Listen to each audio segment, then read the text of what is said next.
കാസർഗോഡ് കാഞ്ഞങ്ങാട് 10ാം ക്ലാസ്സുകാരി പ്രസവിച്ചു. കുട്ടിയെ പീഡിപ്പിച്ചത് ബന്ധുവാണ് എന്ന സംശയത്തിലാണ് പോലീസ്. കുട്ടിയുടെ മാതാവിനെ ചോദ്യം ചെയ്യും. അരുൺ പാറയ്ക്കൽ വിവരങ്ങൾ നൽകും. കാസർഗോഡ് അരുൺ, എന്തൊക്കെയാണ് വിവരങ്ങൾ, വിശദാംശങ്ങൾ പോലീസ് നൽകുന്നുണ്ടോ ഇപ്പോൾ? വിജയകുമാർ, നിലവിൽ പോലീസ് ഇതുമായി ബന്ധപ്പെട്ട ഒരു അന്വേഷണം നടത്തുന്നുണ്ട്. കാഞ്ഞങ്ങാടാണ് ഈ 10ാം ക്ലാസ്സുകാരി പ്രസവിച്ചത്. കുട്ടിക്ക് 14 വയസ്സാണ്. ഇന്നലെയായിരുന്നു ഈ സംഭവം. പ്രതി ആരാണെന്ന് പോലീസ് ഇതുവരെയും തിരിച്ചറിഞ്ഞിട്ടില്ല. പ്രതിയെ തിരിച്ചറിയാൻ DNA പരിശോധന നടത്തണമെന്നാണ് ഇപ്പോൾ അന്വേഷണ സംഘം പറയുന്നത്.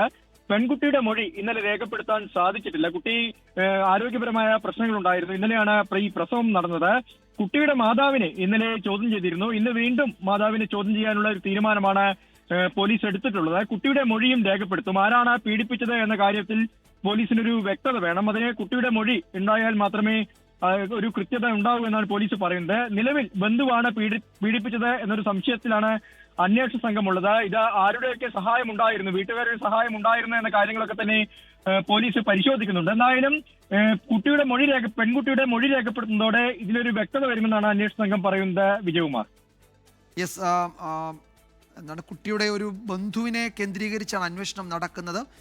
ഈ കുട്ടിയുടെ മാതാവിനെ ചോദ്യം ചെയ്യാനും പോലീസ് തീരുമാനിച്ചിട്ടുണ്ട്. വിശദാംശങ്ങൾ വരാനിരിക്കുന്നതേ ഉള്ളൂ. അരുൺ പാറയ്ക്കലാണ് വിവരങ്ങൾ നൽകിയത്, കാസർഗോഡ്.